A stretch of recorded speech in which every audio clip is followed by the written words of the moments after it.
Hello, beautiful soul. I'm Aurora, and welcome to Twin Flame Journey, a space where we explore the deeper meaning behind soul connections, divine timing, and the path that leads two hearts back to union. If you've been feeling the signs, you're in the right place. Have you ever noticed how the divine masculine can stay emotionally distant for months, sometimes years? Acting composed, logical, almost unreachable. And then suddenly, one moment changes everything. Not a dramatic reunion, not a spiritual message, not even another argument. Just one quiet emotional trigger that finally breaks through the armor he spent his entire life building. And when it happens, he doesn't just miss her. He feels everything he avoided feeling all at once. The silence becomes louder. Her absence stops feeling temporary. The connection becomes impossible to outrun. What causes that final shift? Why does it often happen right before union, right when the divine feminine has started letting go? And why do so many masculines only open their heart after they realize they might truly lose the connection forever? Tonight, we're going deep into the final emotional trigger that opens the divine masculine heart. The nervous system collapse. The emotional unraveling. The moment the runner can no longer run from himself. And if you've been feeling that strange energetic change lately, this video might explain far more than you expect. I used to think silence meant nothing was happening. That if someone stopped reaching out, stopped explaining themselves, stopped reacting, it meant the feelings were gone. But after watching these connections unfold again and again, I realized something much harder to admit. Sometimes silence is not emptiness. Sometimes silence is pressure. Emotional pressure. Internal conflict. A heart trying to stay closed while something deeper keeps pushing against the door. And strangely enough, that silent phase often appears right before everything changes. Not before detachment. Before awakening. There is a very specific kind of distance that happens in twin flame separation. If you've experienced it, you know exactly what I mean. The energy shifts. The divine masculine suddenly becomes harder to read, less expressive, less emotional, sometimes almost cold. Messages become shorter. Conversations lose warmth. The eye contact changes. Even their voice feels flatter somehow. And for the divine feminine, that silence can feel unbearable. You start overanalyzing everything. Did I do something wrong? Did they stop caring? Was any of it even real? And what hurts the most is that they often look completely fine on the outside. That part can drive you insane. You're sitting there emotionally unraveling, while they post normal pictures, go to work, joke with friends, disappear for days, as if nothing sacred ever happened between you. I remember staring at my phone once late at night, rereading old messages, trying to understand how someone could feel so deeply connected one month and emotionally unreachable the next. My chest felt tight.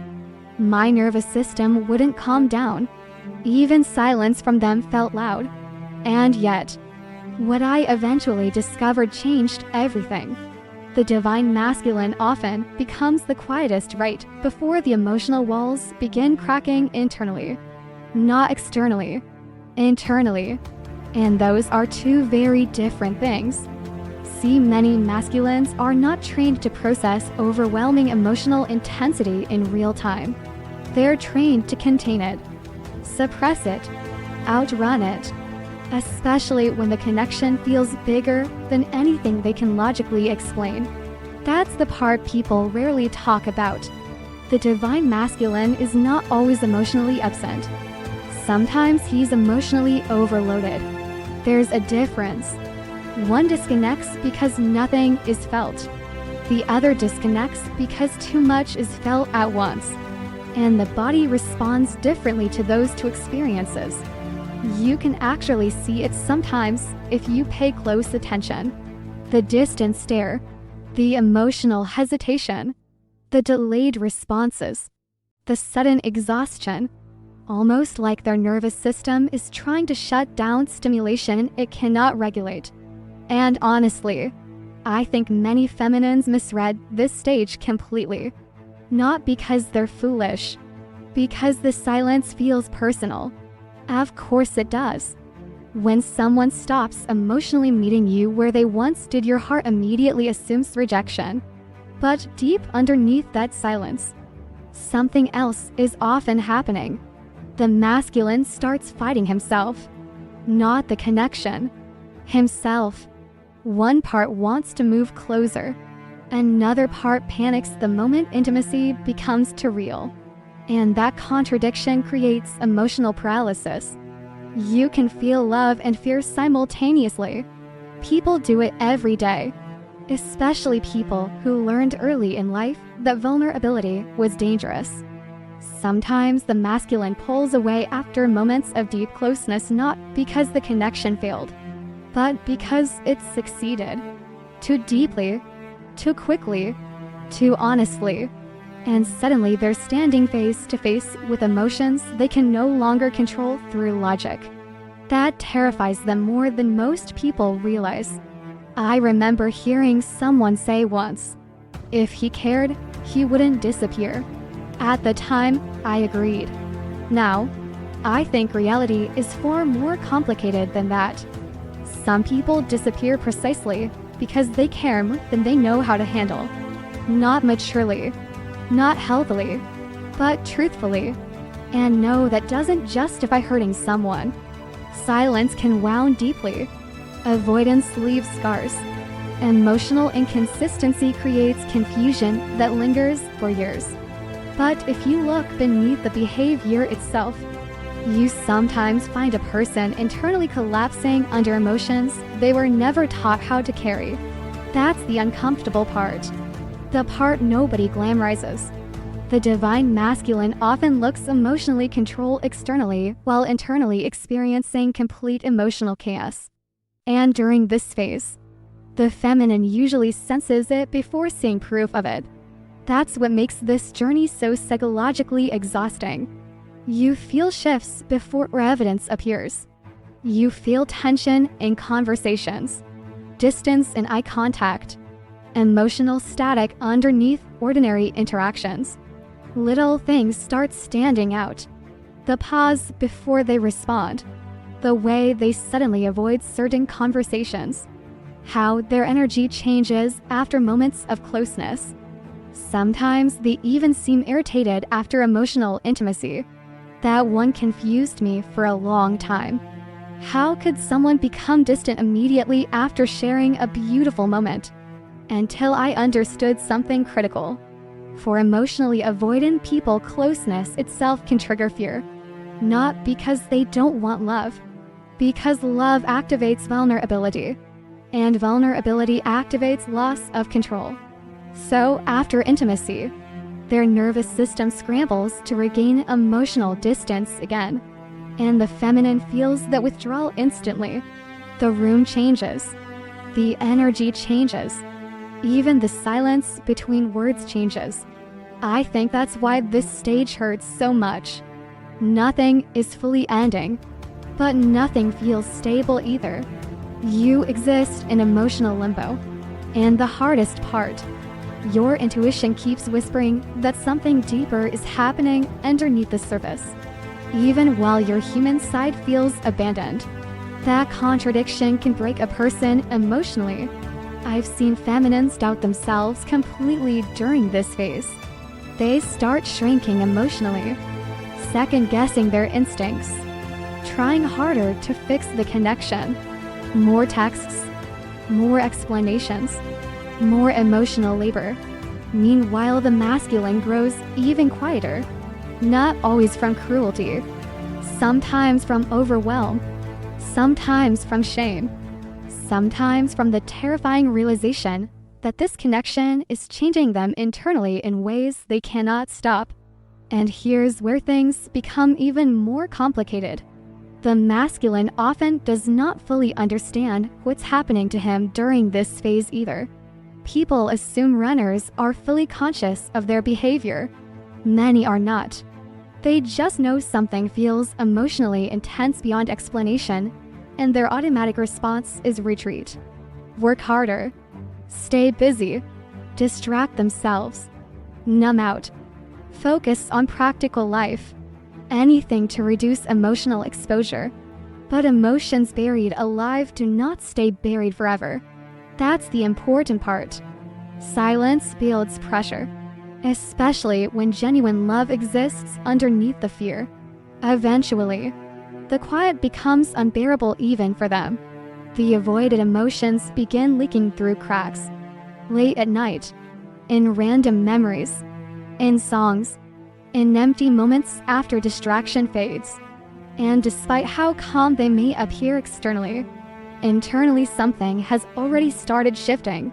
Very slowly, very quietly, like ice beginning to fracture beneath the surface of a frozen lake.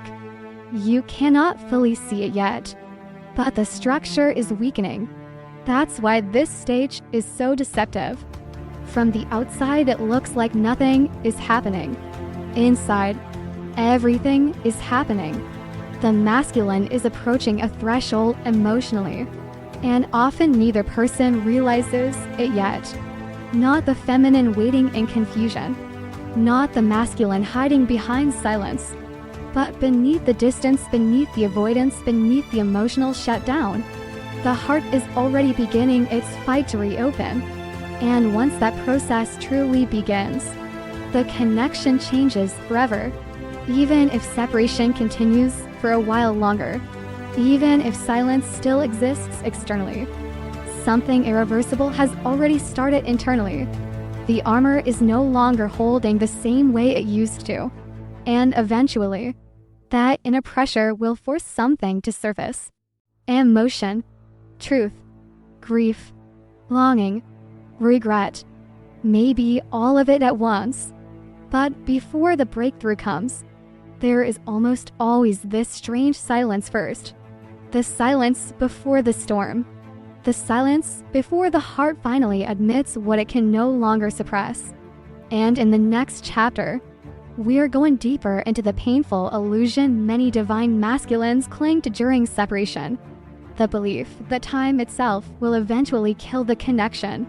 Until one day, they realize it didn't disappear at all.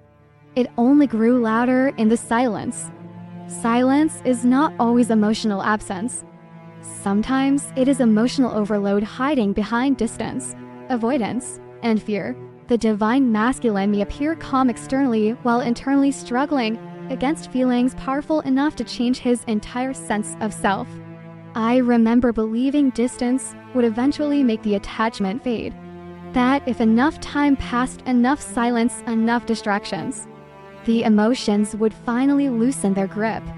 Most people believe that at some point during separation, especially the divine masculine, he convinces himself the connection is temporary.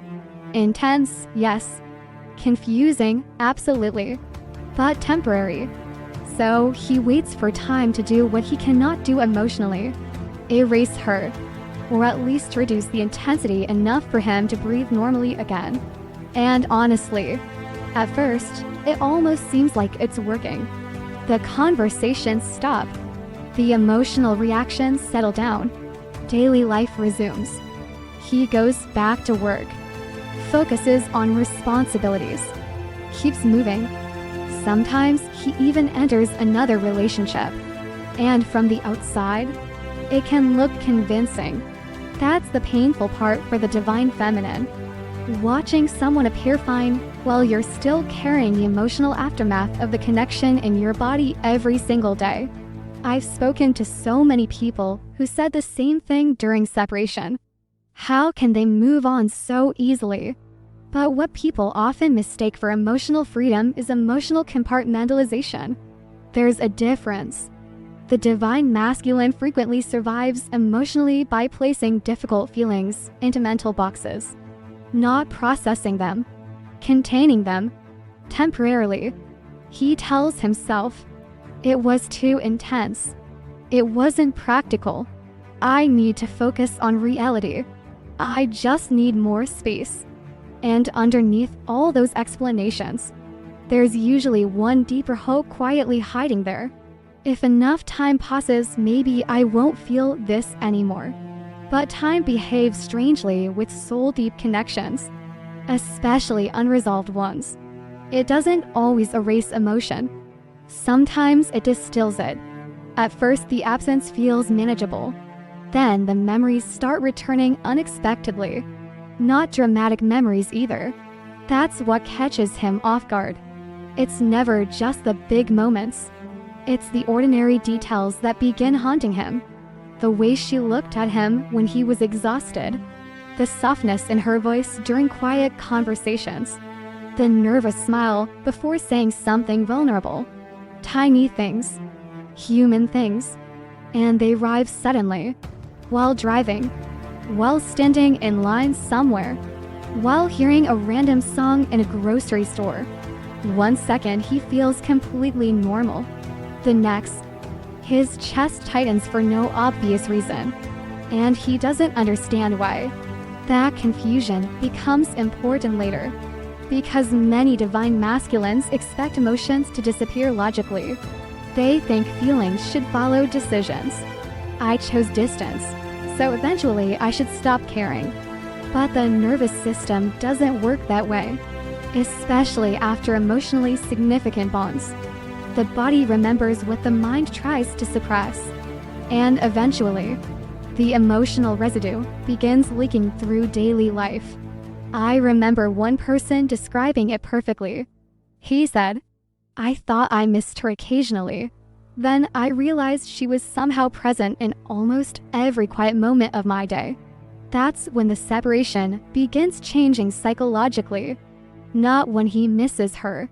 When he realizes the connection survived his attempt to bury it. That realization unsettles him deeply. Because now the problem is no longer external. It's internal.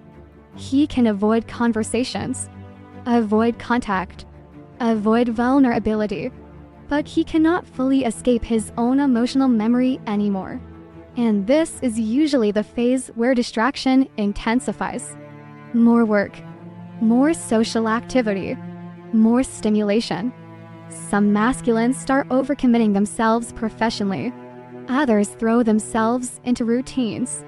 Gym schedules, trips, dating apps, constant movement, anything to prevent emotional stillness. Stillness becomes dangerous during this phase because silence gives memory room to breathe, and memory becomes heavier when emotions remain unresolved.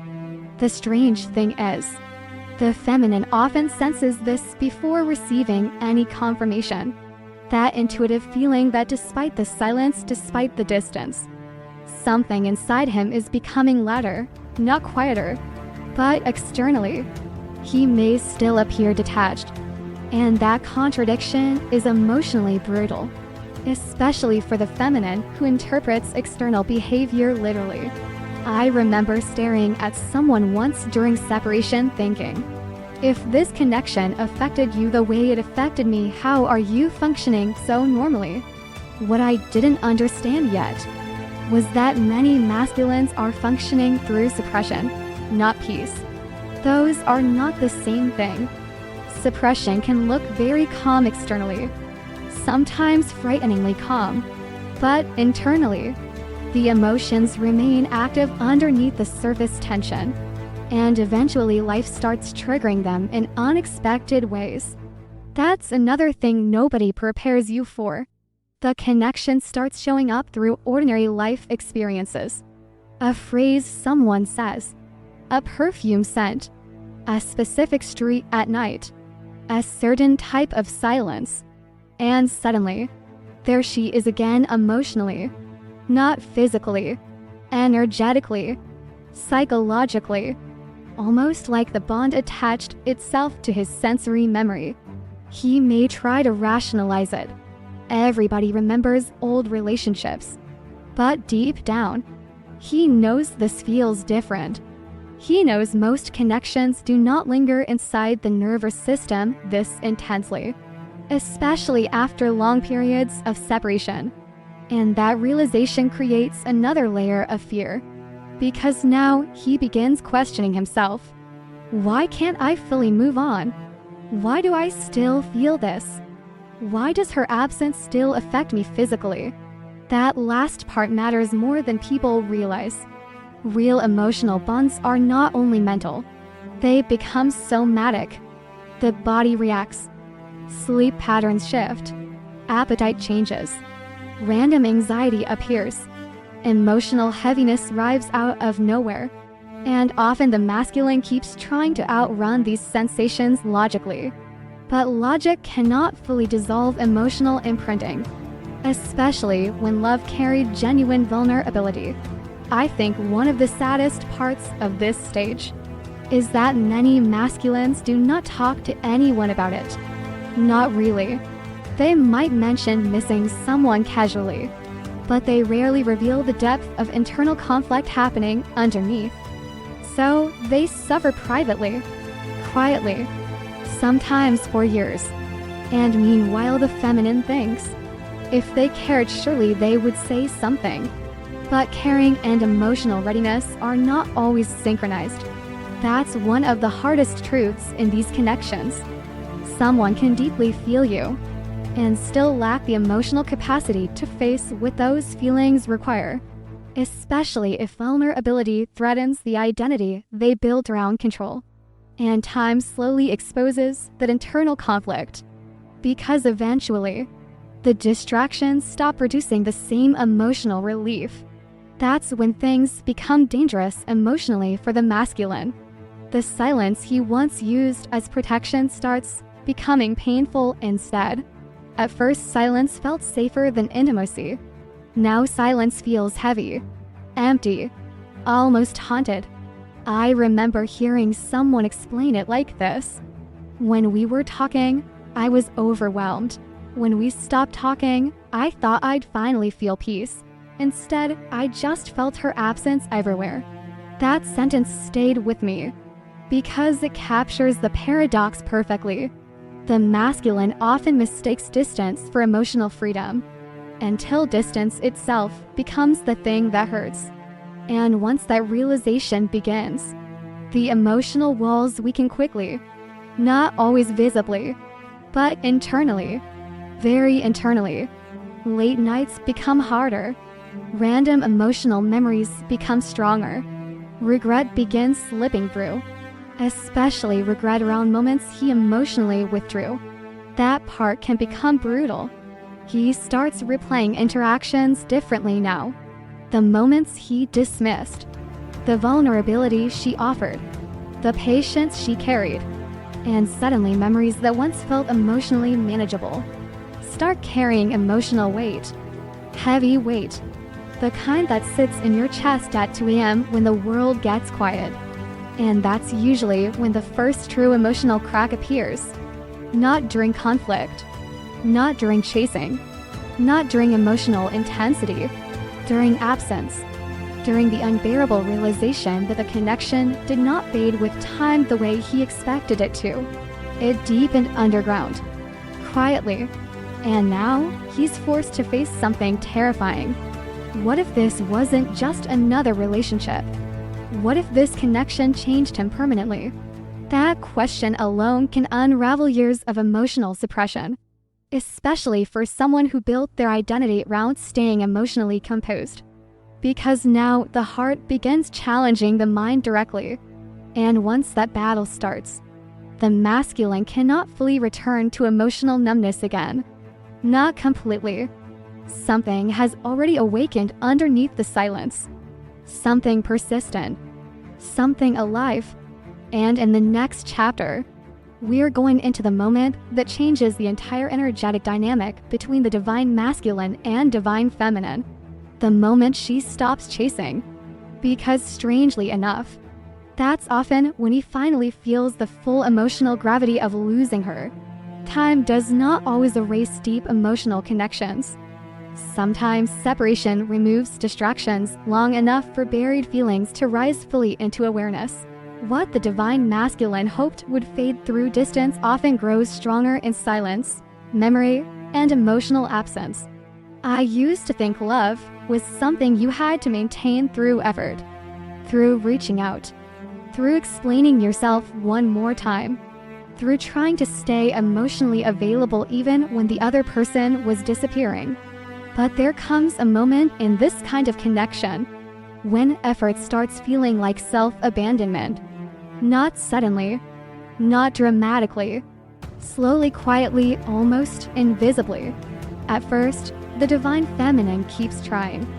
One more message, one more explanation, one more attempt to restore what used to feel natural. There is a kind of emotional logic to it at the beginning. If I just communicate better, if I just stay patient, if I just don't give up too soon. I remember that phase so clearly. The phone feeling heavier than usual in my hand, typing something, deleting it, rewriting it, staring at the screen for longer than I wanted to admit, waiting for responses that used to come easily, and then slowly noticing something I didn't want to accept. Even my love was starting to feel like pressure. Not because I loved too much, but because I was loving someone who was no longer emotionally meeting me halfway. And that realization hurts in a very specific way, because it doesn't feel like rejection at first. It feels like confusion, like something is slightly off, but you can't quite name what it is yet. But the divine feminine always notices energy before clarity arrives. Always. There is a shift in tone first, then timing, then emotional presence. The conversations become shorter, less intimate, more functional, and you start asking yourself, am I imagining this, or is something actually changing? That uncertainty is where emotional exhaustion begins, because you're no longer just interacting with the person. You're analyzing the space between interactions, and that space starts growing. Meanwhile, the divine masculine often doesn't fully understand what is happening either. Not consciously, but energetically, something in him reacts to the feminine's increasing emotional effort. At first, her presence feels grounding, reassuring, familiar. But when she begins reaching more frequently, expressing more emotion, seeking more clarity, something shifts internally. It becomes harder for him to stay emotionally present, not because he doesn't care, but because emotional intensity begins triggering internal pressure he doesn't know how to regulate. And so, he withdraws. Just a little at first. A delayed response here. A shorter reply there. A missed emotional cue. And the feminine feels it instantly. It's almost physical. Like a subtle tightening in the chest. A quiet drop in energy after reading a message. A moment of staring at the phone longer than expected. And still, she tries. Because love tells her to stay open. But intuition begins whispering something else. Something is not aligning anymore. This is where the real internal war begins. Not between two people, but within the feminine herself. The part that loves, and the part that is slowly starting to feel unseen. I remember sitting in silence once after sending a message I knew I shouldn't have sent. Not because it was wrong, but because it came from fear. Fear of losing connection. Fear of being forgotten. Fear of becoming irrelevant to someone who once felt like home. And when no response came, something in me changed. Not loudly, quietly, like a door closing inside my own chest. That is the beginning of detachment. Not when you stop loving, but when you stop feeling emotionally met. And the strange thing is, the divine masculine often doesn't register the full impact of this shift immediately. Because from his perspective, nothing dramatic has happened externally. She is still there, still caring, still reaching. But energetically, something is changing. The polarity is reversing. The feminine begins pulling back not out of strategy, but out of emotional survival. She starts responding slower, thinking before replying, reclaiming her attention piece by piece. And something very subtle happens on the masculine side. He feels it, even if he doesn't understand it. There is a difference between being pursued and being felt. When the feminine withdraws her emotional pursuit, the space she leaves behind becomes noticeable. At first, it feels like relief. Less pressure, less expectation, less emotional demand. But relief is temporary, because underneath that relief, something else begins to surface. A quiet discomfort, a strange emptiness. Not obvious, not dramatic, just noticeable in moments of stillness. He opens his phone and expects her energy to be there. And it isn't the same anymore. Not fully gone, but no longer reaching. That shift confuses him more than distance itself, because now the dynamic no longer feels emotionally predictable, and the masculine nervous system depends heavily on predictability. So when emotional pursuit stops, he begins recalibrating internally. He doesn't call it loss at first. He calls it space. I needed space. She backed off. This is probably better. But beneath those explanations, something more uncomfortable is forming.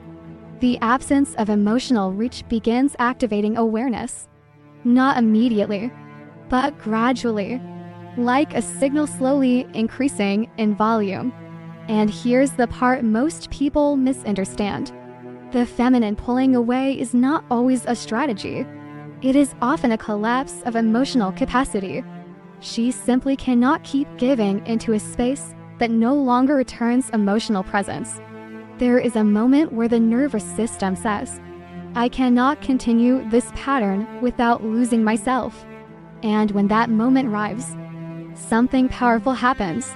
She stops chasing, not to teach a lesson, not to trigger change, not to create distance intentionally, but because her body can no longer sustain emotional imbalance.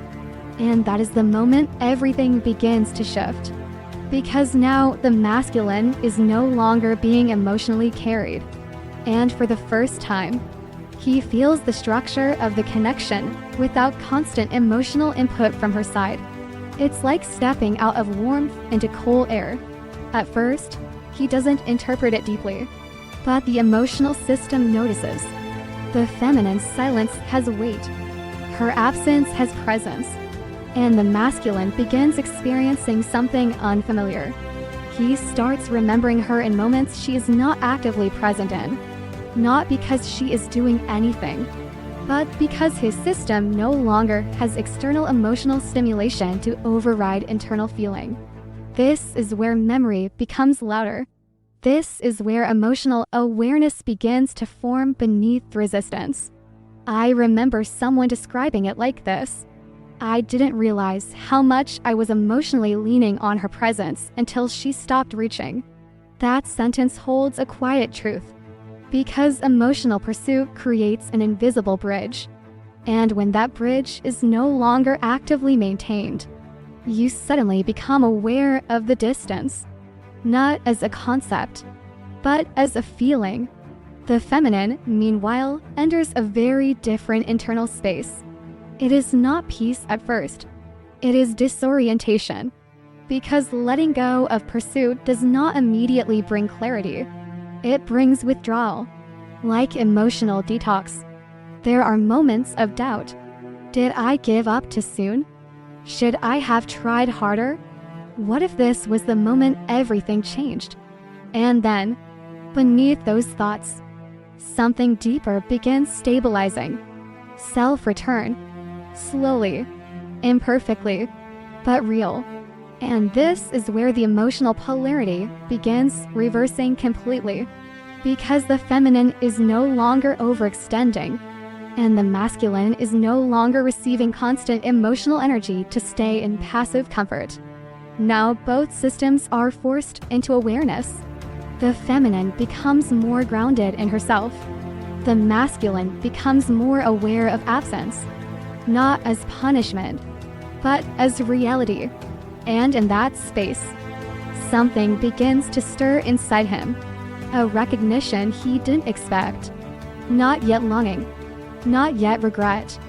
Something quieter, awareness that the emotional dynamic is no longer the same.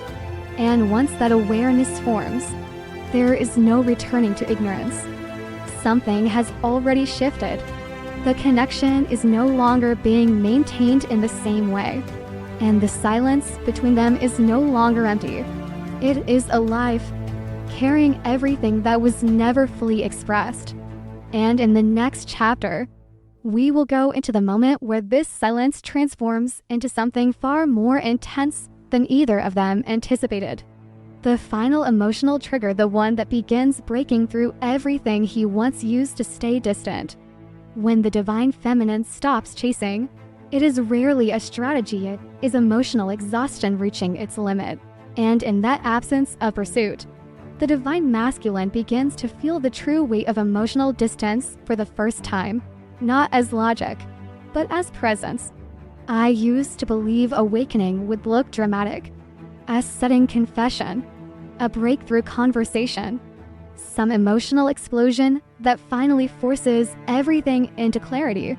But the longer I observe these dynamics, the more I realize something uncomfortable. The real turning points are almost always quiet, almost invisible at first, and the final trigger that opens the divine masculine heart. It rarely looks spiritual at all. It looks like loss becoming undeniable, not imagined, not temporary, not reversible, real. There is a specific moment in separation where something shifts internally for him. It doesn't come from contact. It doesn't come from confrontation. It doesn't come from explanations. It comes from absence reaching emotional permanence.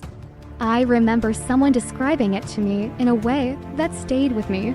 I didn't wake up one day and decide I missed her. I just realized I couldn't stop missing her anymore. That's the difference. One is thought. The other is embodiment. And embodiment is where the final trigger lies. In the beginning of separation, the divine masculine often believes he is simply taking space, regulating emotions, reclaiming control, returning to himself. It feels structured in his mind, even logical. But emotions don't stay paused indefinitely. They shift form. And when enough time passes without resolution, something begins to surface underneath the surface control. It usually starts subtly, a feeling of emotional discomfort he cannot fully explain. Not sadness, not regret, not longing yet, just discomfort. Like something is slightly out of alignment in daily life. He might still function normally, still work, still socialize, still appear stable. But internally, there are moments where silence feels different. He sits alone and feels something he cannot name. A subtle heaviness in the chest. A pause in thought that lasts a little too long. A memory that flashes and disappears before he can fully process it. And he dismisses it at first. That's normal, it will pass. But it doesn't pass. It returns. More often. More unexpectedly. This is where the nervous system begins shifting beneath conscious awareness. Because the masculine often relies on avoidance as emotional regulation. When intensity rises, he moves. When emotions surface, he distracts. When discomfort appears, he reorients attention outward. But there's a limit to how long distraction can override emotional imprint. And when that limit is reached, the final trigger begins forming, not as an event, as accumulation. One of the most misunderstood parts of this journey is that the trigger is rarely a single moment. It is a buildup of unreleased emotional data finally becoming too heavy to ignore. And then something small happens. Something ordinary. He sees something that reminds him of her. or hears a phrase she used to say, or passes a place tied to memory. And instead of the usual quick emotional flicker, something stays. It lingers longer than expected, and that lingering creates internal disruption, because now the memory is no longer passive. It is active, and activation is what changes everything. I remember a moment someone shared with me once. He said, "It wasn't when she left that I felt it. It was when I realized I was still talking to her in my head months later." That is the beginning of collapse of emotional denial. Not dramatic collapse. Subtle collapse. The kind that happens internally while life continues externally. And here's where things become deeply uncomfortable for him. Because once emotional persistence becomes undeniable, he can no longer fully maintain the narrative that it was just a phase. Something deeper is happening. Something he did not choose. Something he cannot control. And that realization destabilizes his internal structure more than the separation itself. Because the masculine identity is often built around emotional control, stability, composure, clarity. But now, there is emotional leakage. He starts remembering moments he previously minimized. Not just big emotional events, small ones. The way she waited for him emotionally when he was distant. The way she stayed open even when he was inconsistent. The way she tried to understand instead of withdraw immediately. And suddenly those memories feel different. They carry emotional weight now. Not intellectual understanding. Emotional consequence. And this is where guilt often begins to surface. Quietly at first. Not as self-hate, but as recognition. I didn't realize what I had. And that sentence carries a frequency shift in itself. Because realization changes emotional perception. Once you see something clearly, you cannot fully unsee it again. The masculine then enters a phase of internal contradiction. Part of him wants emotional distance. Another part begins moving toward emotional awareness. And this internal split creates tension. Sometimes insomnia. Sometimes emotional irritability. Sometimes sudden waves of sadness that feel disproportionate to external life. But nothing is disproportionate internally. It is simply delayed emotional processing finally catching up. Meanwhile, the feminine is often in a very different phase. She is no longer overextending emotionally. She has stepped back into herself in ways she didn't fully understand before. Not fully healed, but no longer chasing. And that absence of pursuit creates space for reality to surface on both sides. Because pursuit often masks truth. When someone is constantly reaching, the emotional system stays reactive. But when that energy stops, clarity begins to emerge. And clarity is what the masculine cannot avoid forever. There is a moment many people miss. It is not when he reaches out. It is not when he confesses anything. It is the moment he stops being able to fully suppress emotional awareness. He might still appear distant externally, but internally, the connection is no longer something he can ignore. It becomes part of his emotional background processing. Like a song playing quietly in another room. Always there, never fully gone. And the more he tries to return to normal life, the more noticeable the contrast becomes. Because normal life starts feeling slightly less emotionally fulfilling. Not empty, just less alive.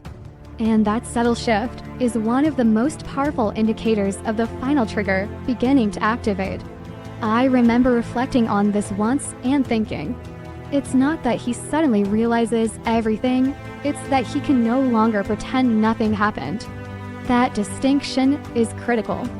Pretending requires emotional stability, and emotional stability begins to fracture under persistent inner contradiction. Eventually, avoidance loses efficiency. Distraction loses impact. and silence becomes the loudest presence in his life. Not because anything external has changed, but because internal resistance is weakening. And here is where the final trigger becomes unavoidable. It is not her message. It is not reconciliation. It is not external intervention. It is emotional truth becoming self-sustaining inside him. Once that begins, the heart starts opening on its own terms. Not fully, not suddenly, but irreversibly. There is often a moment of quiet realization. I cannot keep pretending this didn't affect me. And that sentence alone changes everything. Because denial can maintain distance, but acknowledgement begins dismantling it. Slowly, but permanently. And from this point forward, the connection is no longer something he is simply reacting to. It becomes something he is now consciously aware of carrying. And awareness changes behavior over time. Even if resistance still exists, even if fear still remains, something has already shifted direction internally. And in the next chapter, we will explore what happens when this internal emotional pressure finally reaches the limits of containment, and how the ego begins losing control not through crisis, but through exhaustion. The final emotional trigger is rarely a dramatic event. It is the moment emotional truth becomes impossible to suppress any longer. When avoidance stops working, awareness begins, and once awareness is active, the heart starts changing direction on its own. I used to think people break in loud ways. Arguments, confessions, emotional explosions that spill everything out at once. But the more I observe these kinds of connections, the more I realize something far quieter. Ego doesn't collapse loudly. It collapses through exhaustion, through repetition, through internal contradiction that can no longer be contained. And for the divine masculine, this is the stage where control stops feeling like strength and starts feeling like effort. There is a moment in separation where he still believes he has everything under control. He can explain the situation to himself logically. I needed space. It was too intense. I'm focusing on my life right now. And those explanations actually help him at first. They create structure around emotional chaos. But underneath that structure, something is shifting. Because emotions that are not processed do not disappear. They accumulate, silently, patiently, and the more he avoids them, the heavier they become in the background of his mind. At first, it is subtle. A brief thought of her that interrupts focus. A memory that appears during unrelated moments. A feeling that arrives without invitation and leaves without resolution. He pushes it away, automatically, almost unconsciously, but it returns. Again, and again, and again. This is where ego begins doing what it does best. It adapts. It builds stronger walls, stronger logic, stronger avoidance strategies. He stays busy. He increases stimulation. He fills silence with activity, because silence is where emotion becomes audible, and he is not ready to hear it yet. But the feminine absence has already changed the emotional environment.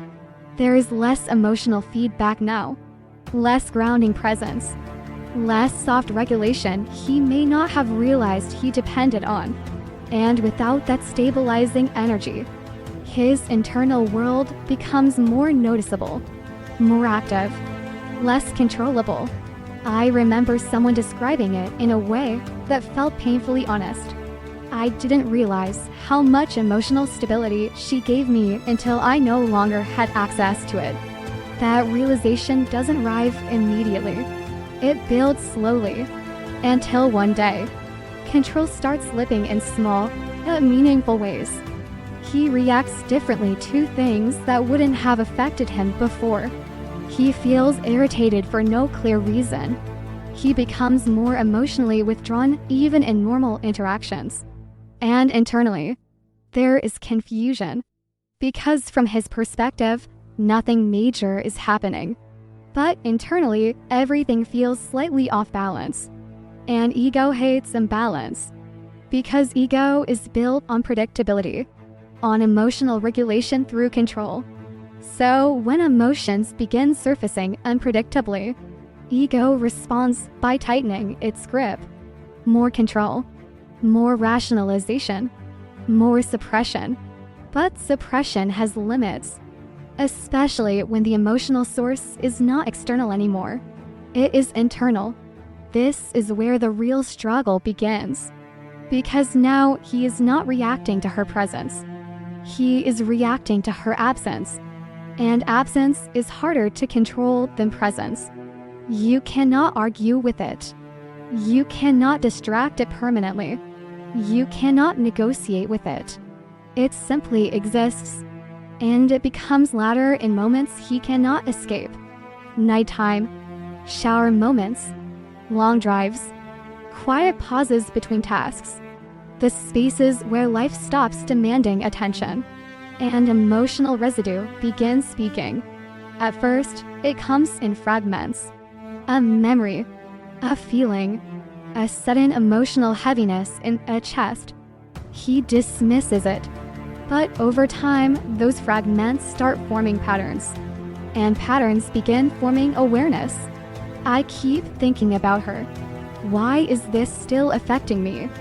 Why does it feel like this didn't end properly? And that last question is where ego starts becoming unstable. Because ego relies on closure narratives. It prefers. It ended. It was just a phase. It doesn't matter anymore. But emotional truth does not always align with ego narratives. And when the gap becomes too large, internal tension appears. I think this is one of the most misunderstood phases. From the outside, he may still look composed, even detached. But internally, something is no longer aligning. There is a quiet emotional fragmentation happening. Not dramatic, but persistent. And persistence is what breaks ego, not intensity. He may start noticing unexpected emotional reactions. A sudden wave of sadness while doing something ordinary. A memory that feels sharper than before. A moment of regret that arrives without warning. And then he tries to interpret it logically. Maybe I'm just tired. Maybe it's stress. Maybe it's unrelated. But deep down, he knows it is not unrelated, because it has a specific emotional signature. Her presence, or more precisely, her absence. And this is where something important happens internally. The masculine begins to realize he cannot fully regulate this experience through logic alone. And that realization threatens ego directly, because ego depends on the belief that emotional states can be controlled through reasoning. But this connection does not obey that rule. It bypasses logic. It enters through memory, through sensation, through subconscious association. And once that becomes clear, control starts feeling less effective and more exhausting. I remember hearing someone say, "I wasn't falling apart. I was just tired of holding everything together." That sentence captures this stage perfectly, because ego does not always collapse dramatically.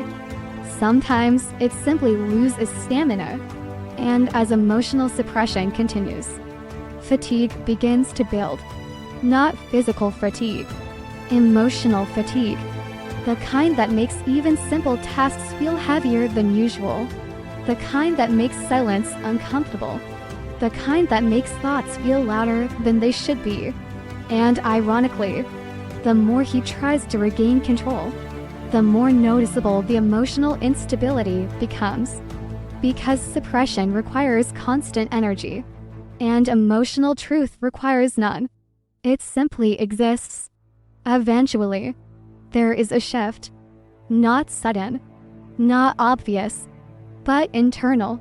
He starts questioning his own emotional responses, not in a deep, reflective way at first, more like confusion. Why am I still thinking about this? Why does this feel unresolved? Why hasn't this faded like other experiences? And when those questions start repeating, ego begins losing its ability to maintain a stable narrative. Because narratives require consistency, and emotional persistence introduces inconsistency. At this stage, even distractions start losing effectiveness. Work no longer fully absorbs attention. Social interactions feel slightly distant. Even enjoyable activities feel less emotionally engaging. Not because life has changed, but because emotional background processing has changed. Something is now running underneath everything else. Unresolved connection, unprocessed emotion, unintegrated memory, and ego cannot fully shut it down anymore. It can only delay it. I remember reflecting on this phase and realizing something important. People don't lose control all at once, they lose it in fragments. One thought, one memory, one emotional reaction at a time, until one day, they realize they are no longer fully in control of what they feel. And that realization is uncomfortable for someone who built identity around emotional stability. Because now, he is no longer just observing the connection. He is experiencing its continued presence inside him. And that changes everything. Even if he does nothing externally, even if he remains silent, something internal has already shifted direction. The ego is no longer fully in command of emotional response. It is reacting now, not leading. And that transition marks a turning point in this journey. Because once ego loses full control, the heart begins to surface more directly, not fully open yet, but no longer completely suppressed.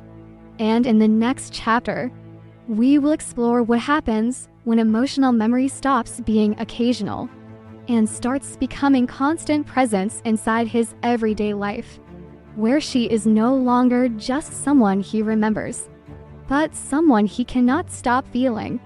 Ego does not collapse in a single moment, it weakens gradually through emotional fatigue, repetition, and unresolved memory. When suppression stops being effective, awareness rises, and when awareness rises, control is no longer absolute.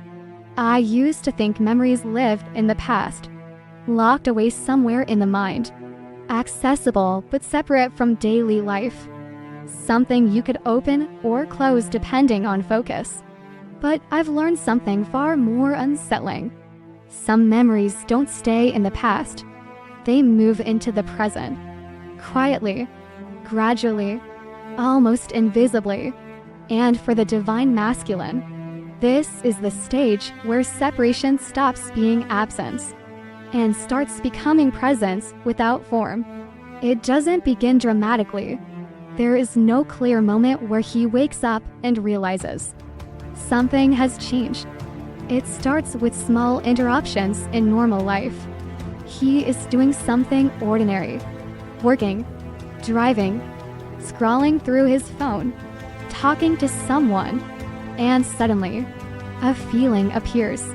Not the thought at first, a feeling, a subtle emotional shift in the body that doesn't match the situation, a slight tightening in the chest, a brief pause in attention, a sensation that something familiar has brushed past his awareness, and then it disappears, just as quickly, and he doesn't know what to do with it.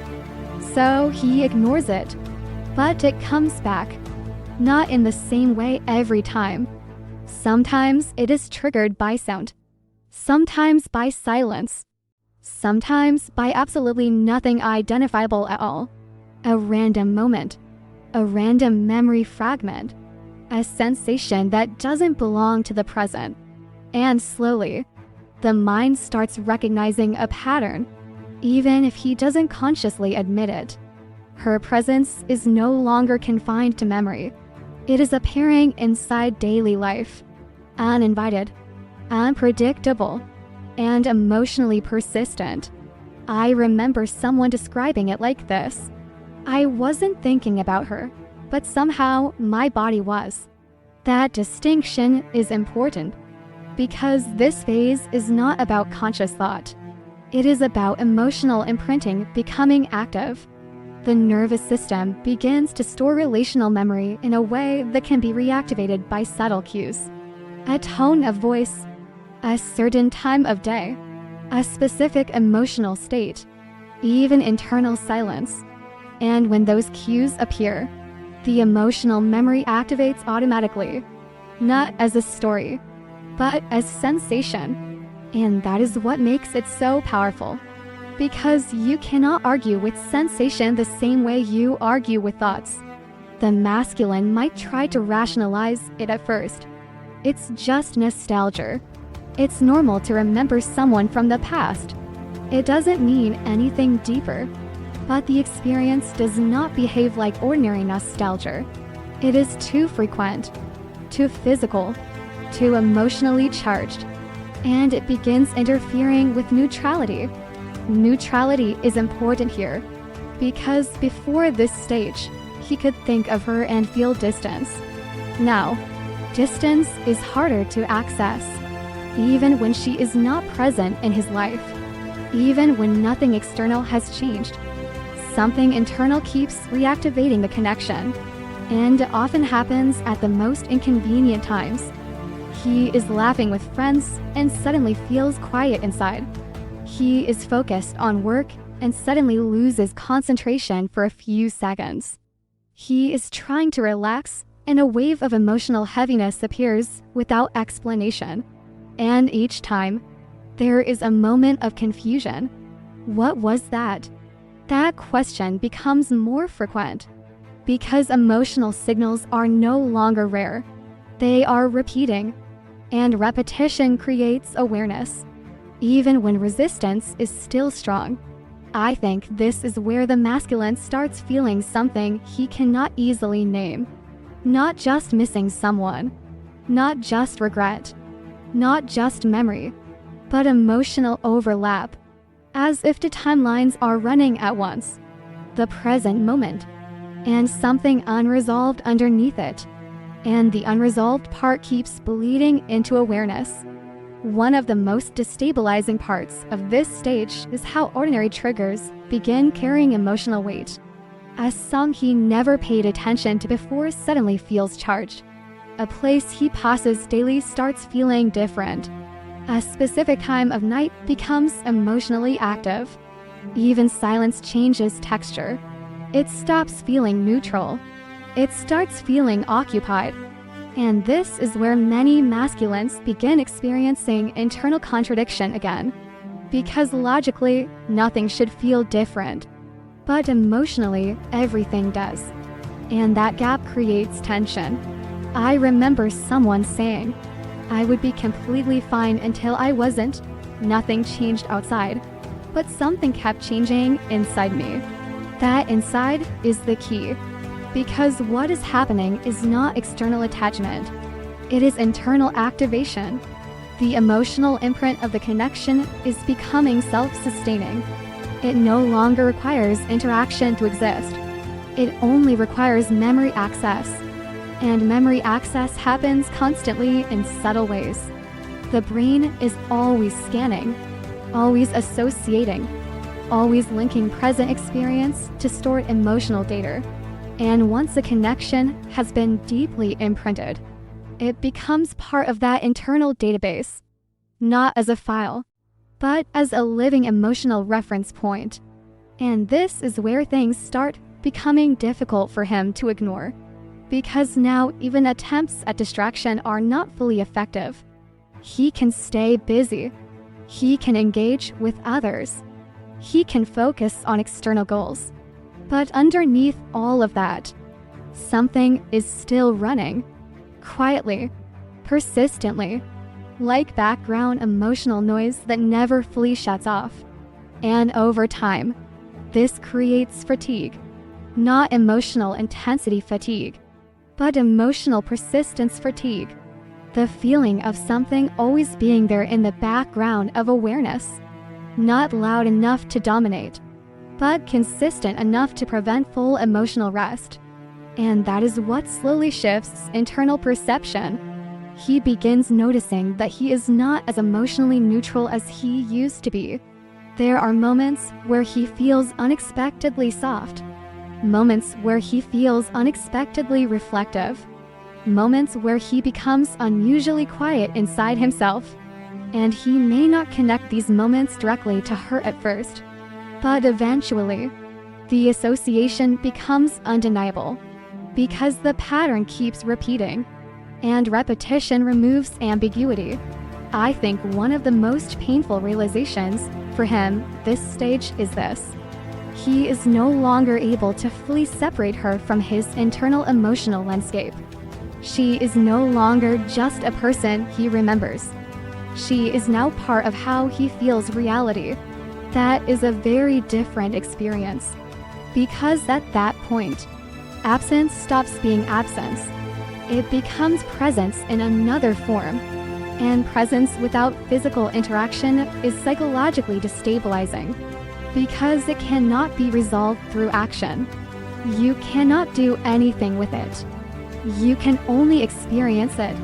And that is unfamiliar territory for someone who is used to controlling emotional outcomes through behavior. There is also a strange contradiction forming here. Part of him still resists the connection. Part of him is already experiencing it deeply. And both states exist at the same time. This internal split creates subtle emotional tension throughout his day. He may not call it emotional conflict, but it manifests as restlessness, as distraction, as subtle dissatisfaction with stillness.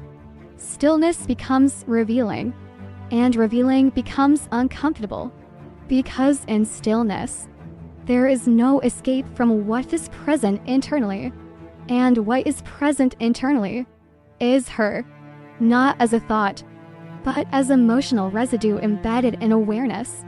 I remember reflecting on this stage and realizing something important.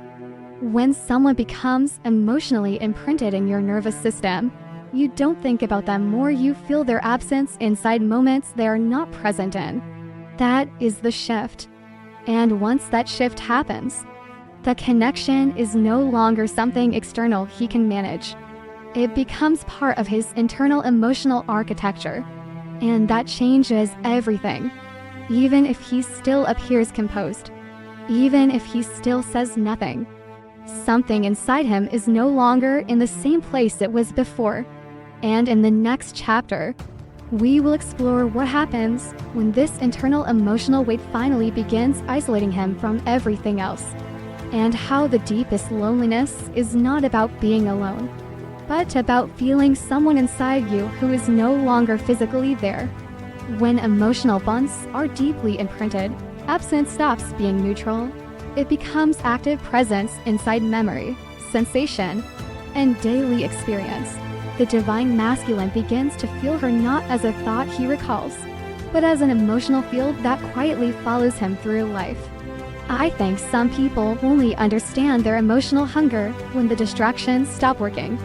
Not immediately, not during the chaos, not while life is still loud enough to drown everything out. But eventually, there comes a night where the noise fades. The phone gets quieter. The conversations feel thinner. The constant stimulation stops numbing the deeper ache underneath. And suddenly, they are left alone with themselves. That is where this stage begins for the divine masculine. Not in drama, not in crisis, in stillness. Painfully honest stillness.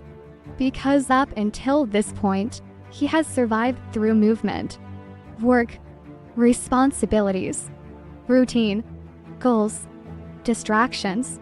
Even emotional avoidance can feel productive when life stays busy enough. But eventually the nervous system becomes exhausted from constant escape. And once exhaustion arrives, the loneliness he has been outrunning starts catching up. I remember someone saying something that stayed with me for a long time.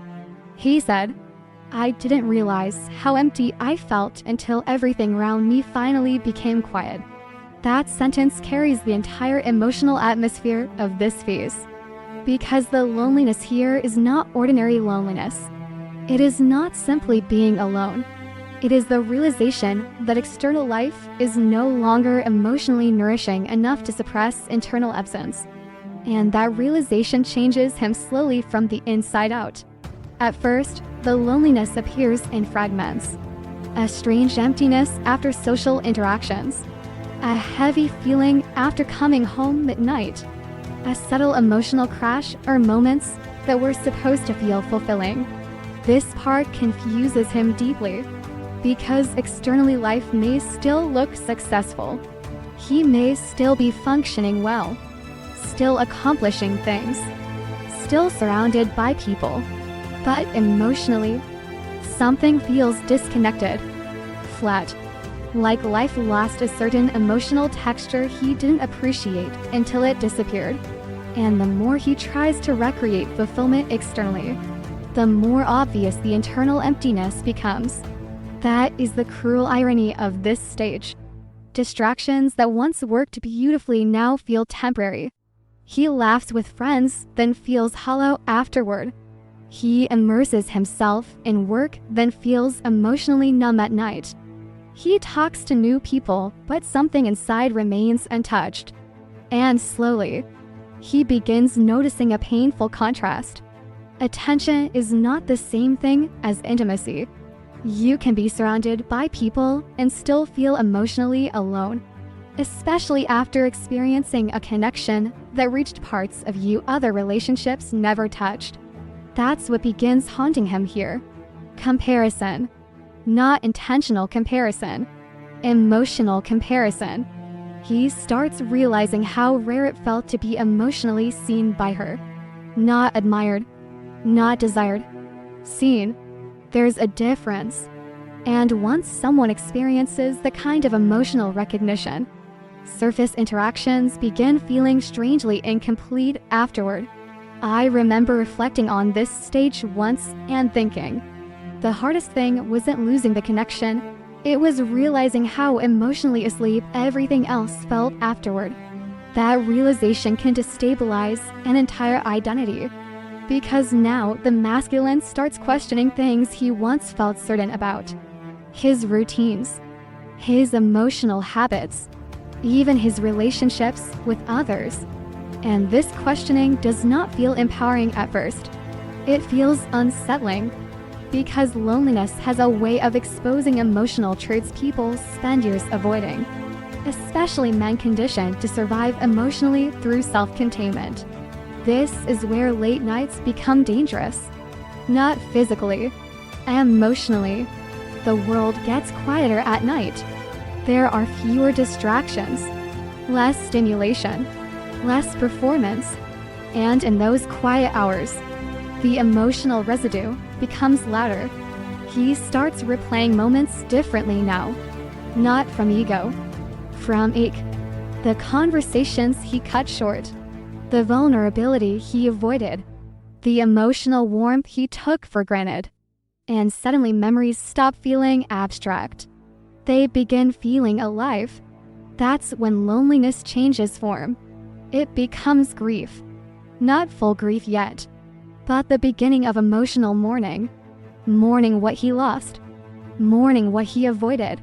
Mourning the version of himself that could not fully receive love when it was in front of him. That last one hurts the deepest. Because eventually, the masculine realizes the separation was not only about losing her, it was about confronting himself. And self-confrontation is incredibly lonely at first, especially when there is nobody to hide behind anymore. No chase dynamic, no emotional distractions, no external conflict to focus on, only silence, and himself inside it. I think people underestimate how emotionally terrifying this phase becomes for someone who built their identity around independence. Because loneliness begins dismantling that identity quietly. he starts recognizing that emotional isolation was never strength. It was survival, a coping mechanism, a way of staying safe from vulnerability. But now safety feels empty, and emptiness is harder to tolerate than emotional risk. That realization changes the nervous system slowly, because the masculine begins craving something he previously resisted: emotional closeness. Not attention, not validation, connection, real connection. The kind where silence feels safe instead of lonely. The kind where presence regulates the nervous system naturally. The kind where he doesn't have to perform strength constantly. And once he begins missing that, the emotional walls weaken rapidly. I remember hearing someone whisper during a conversation once, "I miss feeling understood." Not loved, understood. That distinction reveals everything. Because deep loneliness is rarely about lacking people. It is about lacking resonance, lacking emotional recognition, lacking the feeling that someone truly reaches the hidden parts of you without forcing them into the light. And the feminine often did exactly that, without even realizing it. She saw the emotional exhaustion underneath his silence, the fear underneath his control, the tenderness underneath the detachment. And now, without her presence in his life, he feels the absence of that emotional recognition everywhere. In conversations that stay surface level, in relationships that feel emotionally transactional, in quiet moments where nobody really knows him deeply. And eventually the loneliness stops feeling circumstantial. It becomes existential. Not "I miss someone," more like "I don't know how to return to emotional numbness after being felt that deeply." That is where the real unraveling begins. Because now he's no longer simply remembering her. He is emotionally measuring life against the connection, and nothing fully matches it. Not because the connection was perfect, but because it activated emotional depth he cannot unexperience. That's the important part. Once someone awakens emotionally, even partially, they cannot fully return to unconsciousness, and loneliness becomes the evidence of that awakening. I think this is why so many masculines appear emotionally exhausted during this stage. Not dramatic, not hysterical, just tired, soul tired. The kind of tired that comes from carrying unresolved emotion for too long. The kind that shows up in their eyes during quiet moments. And yet, many still remain silent externally. That's what makes this phase so heartbreaking. The internal emotional world becomes incredibly active, while externally almost nothing is said. Because vulnerability still feels dangerous, even now, especially now. But silence is no longer peaceful for him anymore. That is the shift. Silence used to feel like protection. Now it feels like isolation. And once silence turns painful, the masculine begins moving toward emotional truth, whether he intends to or not. Very slowly, very quietly, but inevitably. And in the next chapter, we're going into the moment where this loneliness transforms into clarity. When he finally begins seeing the divine feminine not through fear, not through ego, but through painful emotional hindsight. And that realization changes everything. The deepest loneliness is not the absence of people, it is the absence of emotional resonance. When distractions stop working, the divine masculine begins realizing that what he truly misses is not attention or comfort, but the rare feeling of being deeply understood and emotionally seen. It's strange how clarity sometimes arrives too late. Not when the love is being offered. Not during the moments where connection is still alive and reachable, but afterward, after the silence, after the distance, after the emotional walls finally stop protecting anything at all. I used to think people understood love while they were inside it. Now I'm not so sure. I think many people only understand the depth of a connection once they are forced to sit alone with its absence. And for the divine masculine, this is the phase where perception changes completely. Not suddenly, painfully, because now he begins seeing the divine feminine without the distortion of fear. And that changes everything. Earlier in the journey, fear shaped his perception constantly. Fear of vulnerability, fear of losing control, fear of emotional dependence, fear of being fully seen. Those fears created filters. Filters that made closeness feel overwhelming. That made emotional intensity feel dangerous. That made retreat feel safer than surrender. So even when the feminine loved him sincerely, he could not fully receive it clearly. Not because her love lacked depth, because his nervous system associated depth with risk. That distinction matters. A person can experience genuine love and still resist it if their emotional system is wired around self-protection. But now, something has shifted internally. The loneliness, the silence, the emotional persistence of the connection.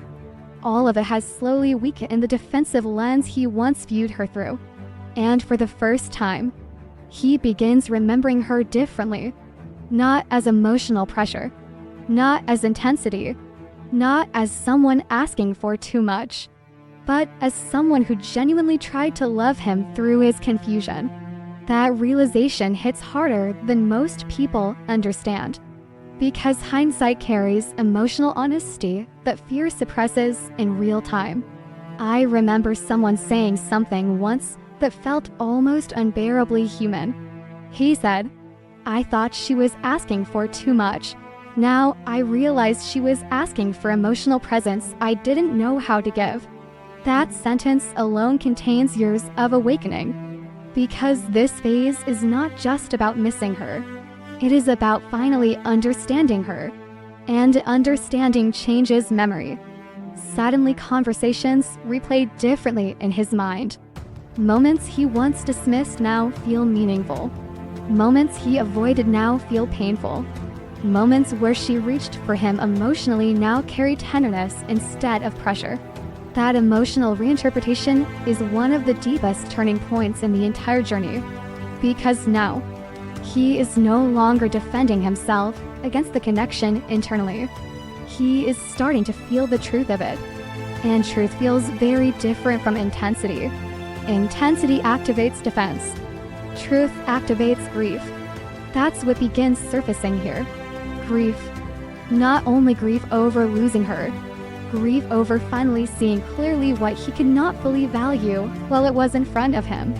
That realization can break a person open emotionally, especially someone who spent years believing emotional control was strength. Because now the masculine starts confronting painful emotional contrasts. The way she stayed patient while he withdrew. The way she tried to communicate while he shut down. The way she kept seeing goodness in him while he struggled to face himself. And slowly, regret enters the emotional landscape. Quietly at first, then deeper. Not toxic shame, not self-hatred.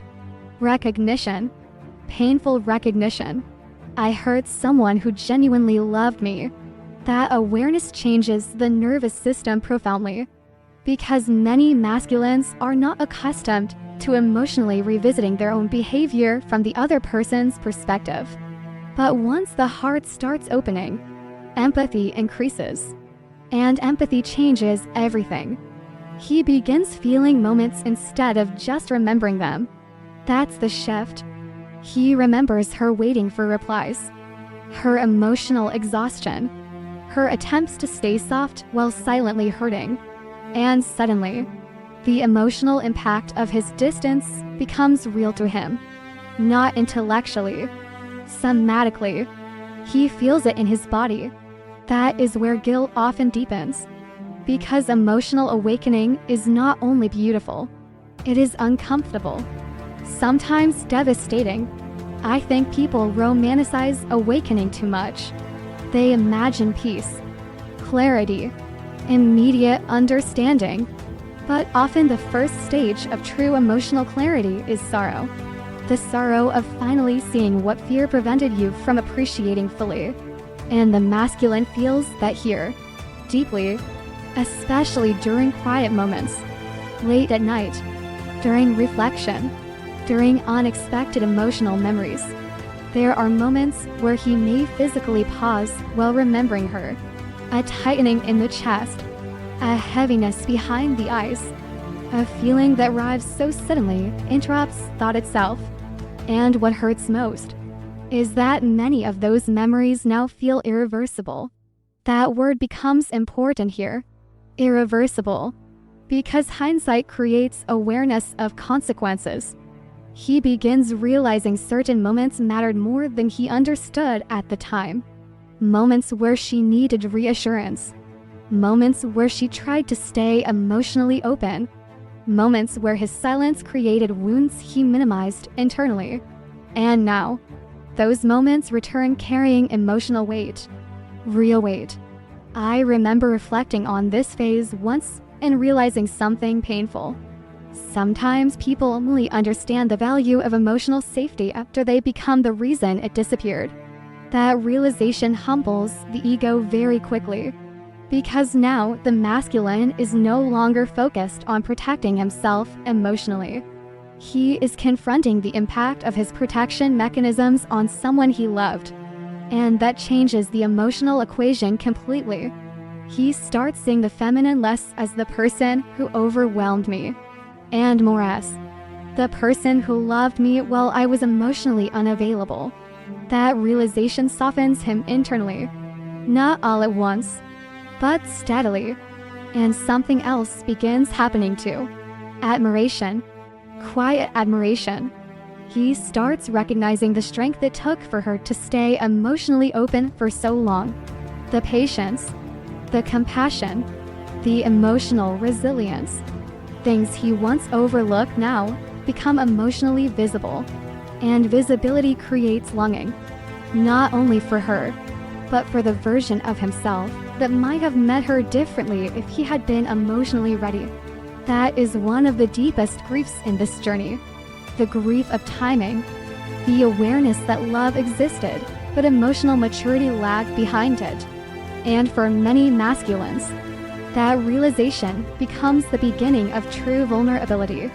Because now the fear is no longer, what if I lose myself in this connection? Now the fear becomes, what if I already lost something irreplaceable? That question changes the heart profoundly. Because loss activates honesty in ways comfort rarely does. And once he begins seeing her clearly, the emotional walls become much harder to maintain. Not impossible, but exhausting. Because now every defense mechanism conflicts with emotional truth.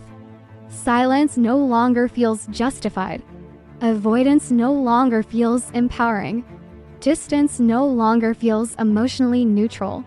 Everything carries consequence now. Everything feels real. And beneath all of this, something softer begins emerging. Humility. The kind that only comes from emotional hindsight. Not performance. Not spiritual language. Human humility. The realization that someone loved you deeply and you did not fully know how to receive it. That realization alone can open the heart more than years of spiritual theory ever could. And in the next chapter, we are going into the quiet moments where the masculine finally begins lowering his defenses externally. Not through grand gestures, but through small fragile acts of emotional honesty that slowly change the connection forever.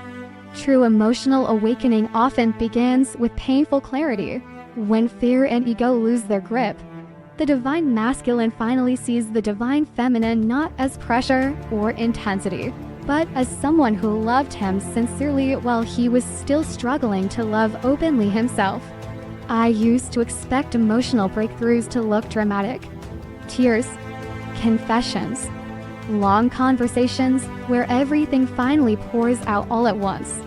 But real emotional openings rarely happen that way. especially for the divine masculine. Most of the time, the heart opens quietly, in fragments, in small moments so subtle they can almost be missed if you are only looking for dramatic transformation. And honestly, that's what makes them so meaningful.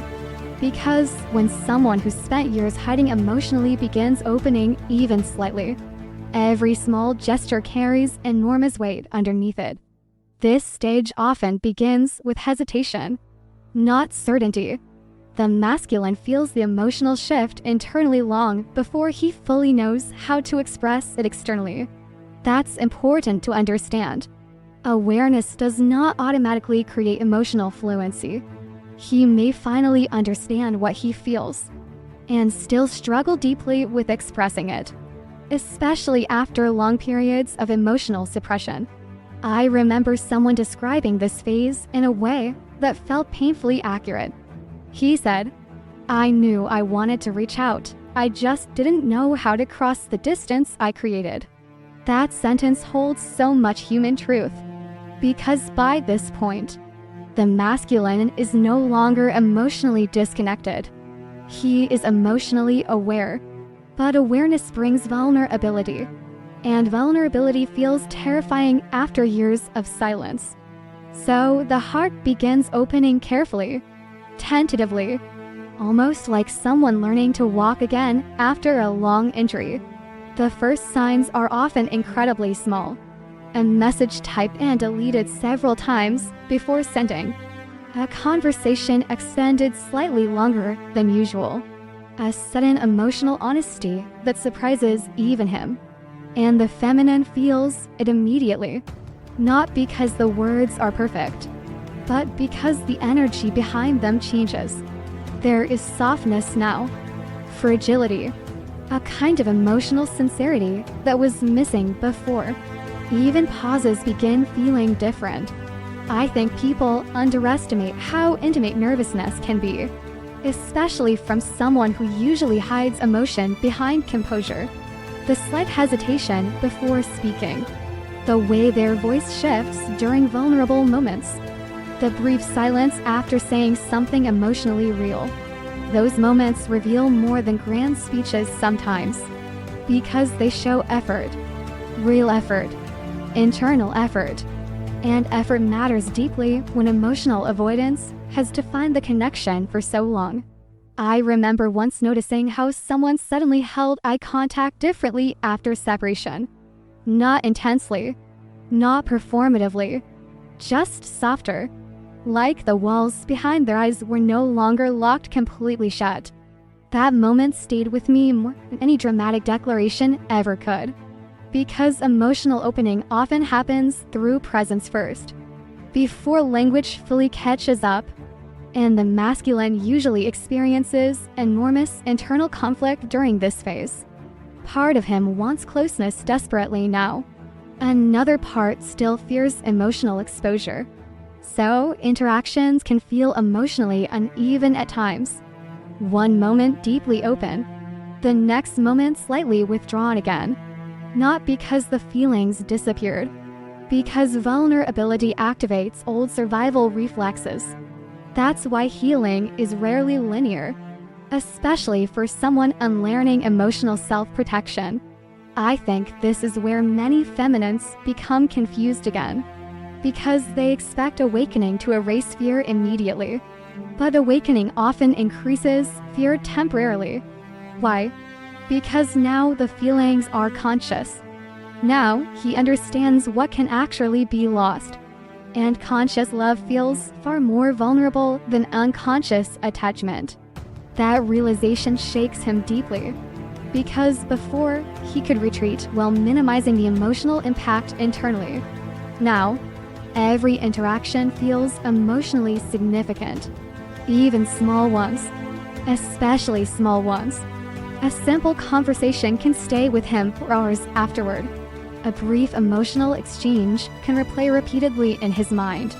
A moment of tenderness can trigger both warmth and fear simultaneously. That emotional contradiction becomes very visible here. And honestly, it's one of the most human parts of the journey. people love to imagine awakening as becoming fearless.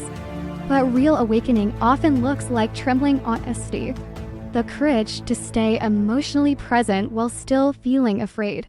That is what the masculine begins learning now. Slowly, painfully sometimes, but genuinely. And one of the biggest shifts during this phase is this.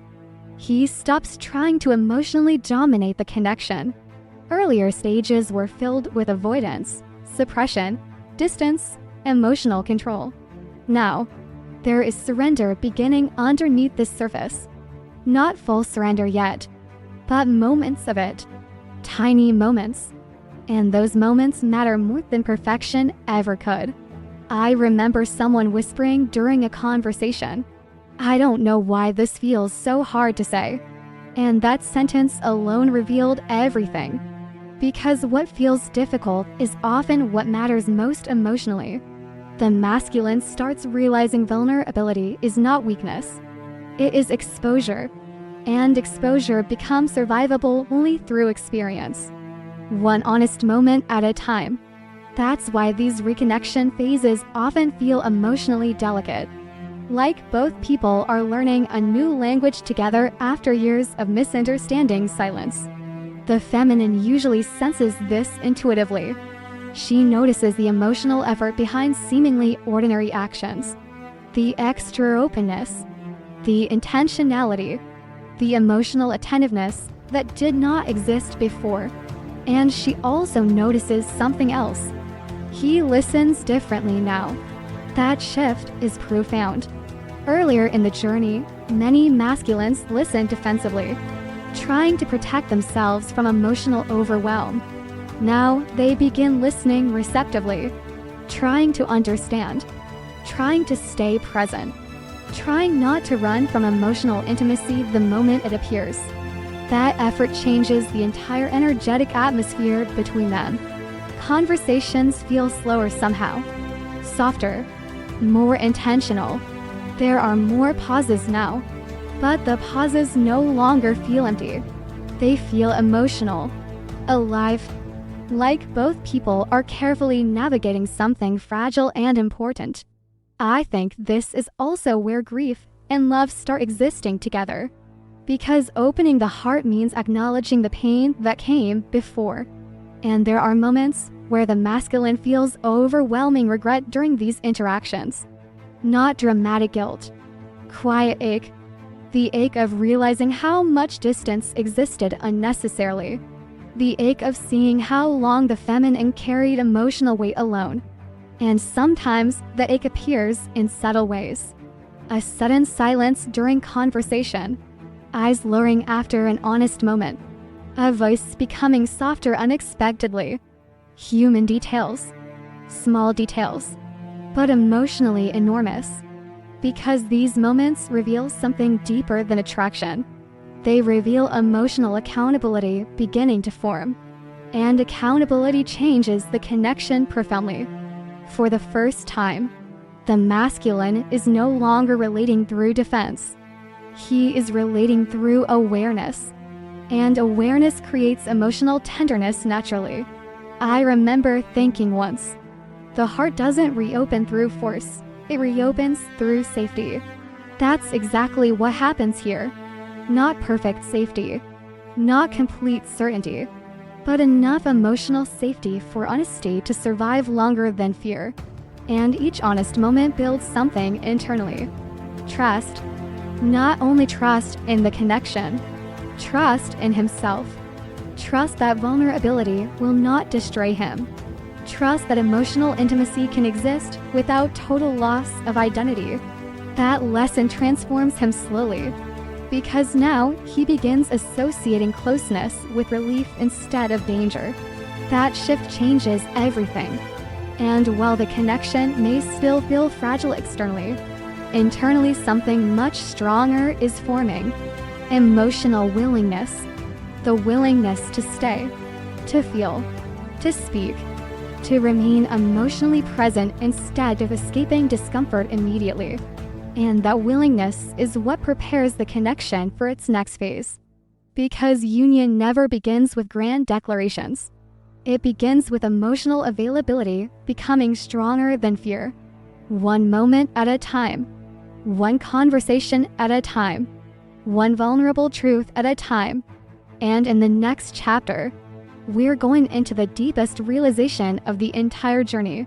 Why true union begins internally long before two people physically come back together. And how love finally becomes safe enough to stay. Real emotional opening rarely happens all at once. The divine masculine begins softening through small moments of honesty, vulnerability, and emotional presence. And often, the quiet, fragile moments reveal more transformation than any dramatic confession ever could.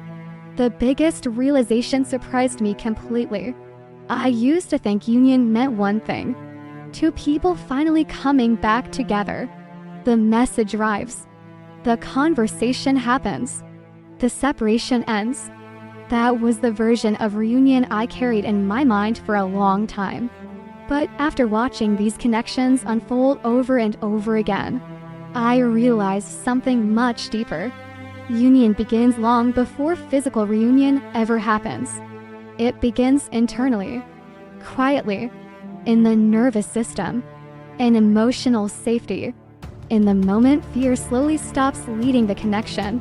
And honestly, that realization changed the entire way I understood love. Because earlier in the journey, both people are usually reacting from survival. The masculine survives through distance. The feminine survives through pursuit. One avoids emotional exposure. The other overextends emotionally trying to preserve connection. And both people suffer. Deeply, but eventually, something shifts. Not all at once. Gradually, the feminine stops abandoning herself emotionally. The masculine stops abandoning his feelings emotionally. And that changes the energetic structure completely. I remember the first time I understood this internally. There was no dramatic reconciliation. No cinematic moment. Just a strange calmness. A feeling that something inside me no longer needed to force love to feel secure.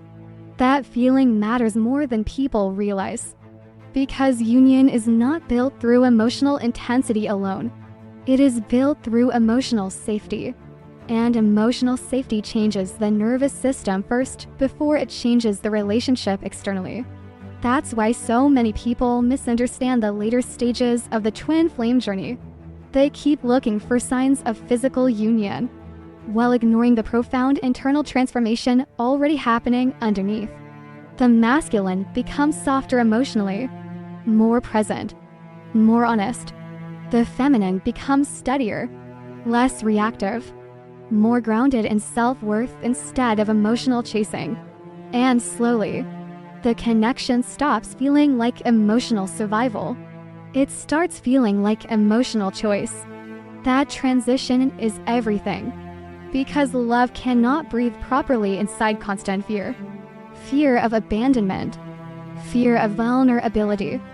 Fear of losing control. Fear of losing self. At some point, both people become exhausted by fear. And exhaustion creates openness. I remember someone saying something once that captured this perfectly. He said, "I spent so much time trying not to feel vulnerable that I forgot vulnerability was the only place real love could actually exist." That sentence feels like the entire journey collapsing into one truth. Because in the end, the masculine does not open his heart because someone forces him to.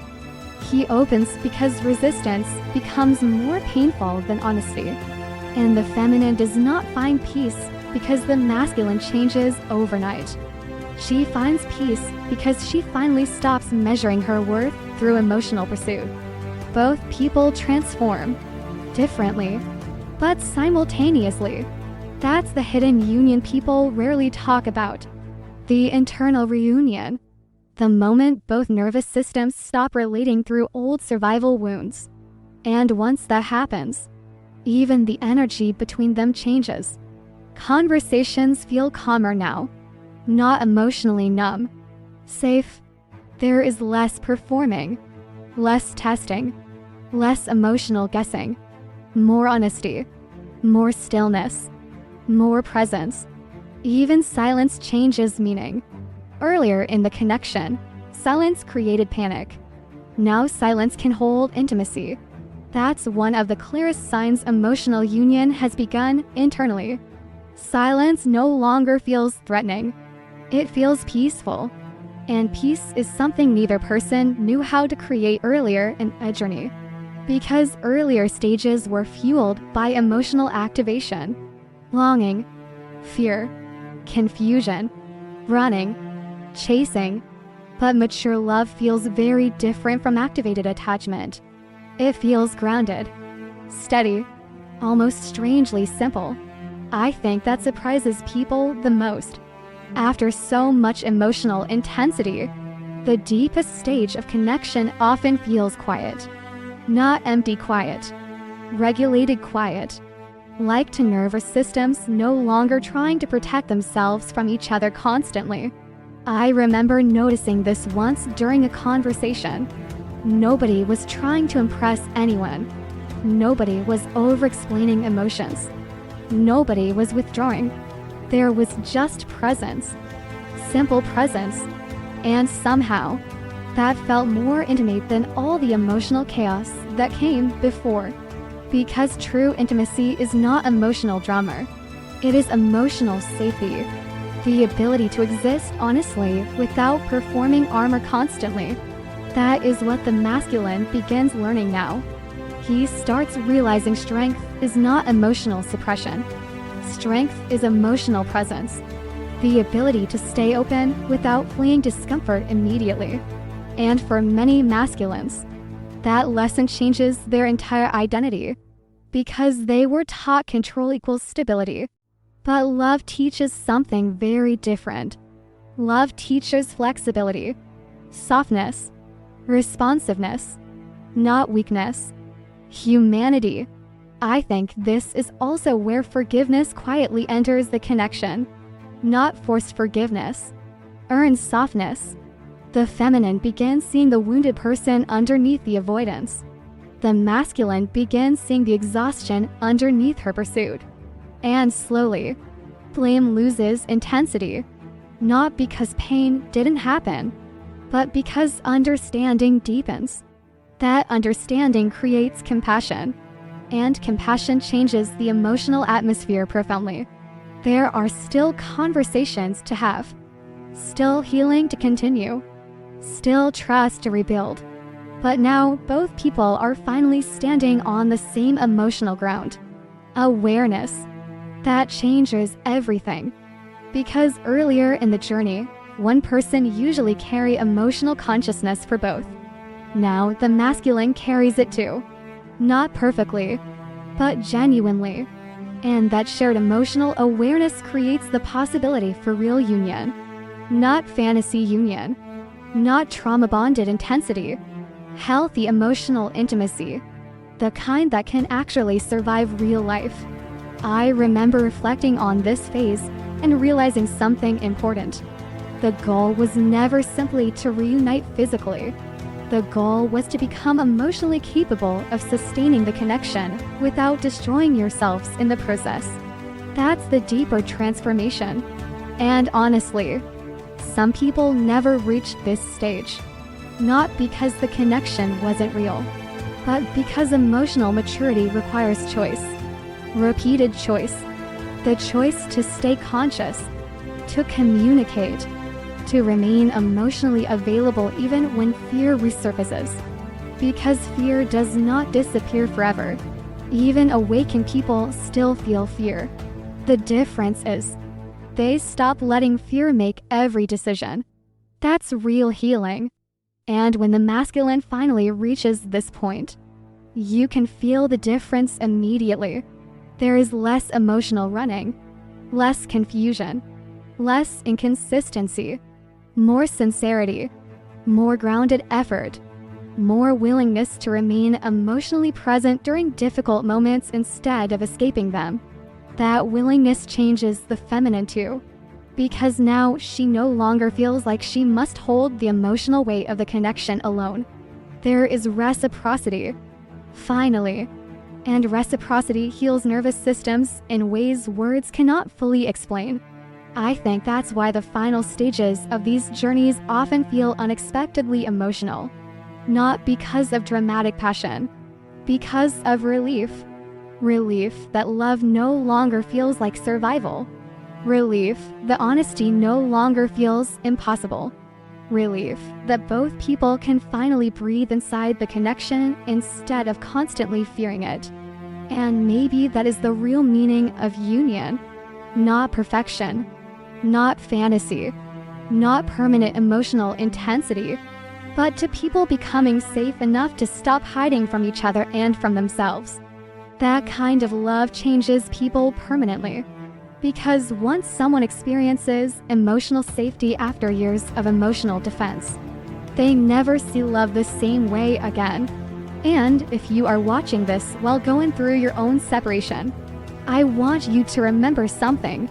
The silence did not mean nothing was happening. The distance did not erase the connection. Sometimes the deepest transformations happen invisibly first. Inside the heart. Inside the nervous system. Inside the quiet moments nobody else can see. So, if this journey has exhausted you, humbled you, changed you, you are not crazy for feeling it deeply. Some connections thrive to awaken parts of us we spent entire lifetimes protecting. And whether reunion happens physically or not, the love itself already changed both people forever. If this video spoke to something inside you, if you recognize your own journey somewhere in these chapters, take a moment and share your experience in the comments. I read far more of them than you probably realize. And sometimes hearing another person say, "I understand this feeling," can make the loneliness a little lighter.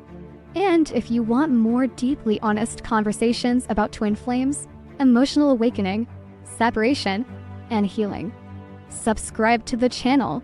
We're going much deeper from here. True union begins internally before it ever appears externally. The real transformation happens when both people stop relating through fear and start relating through emotional presence, honesty, and safety. Love becomes sustainable the moment it no longer requires either person to abandon themselves to keep the connection alive.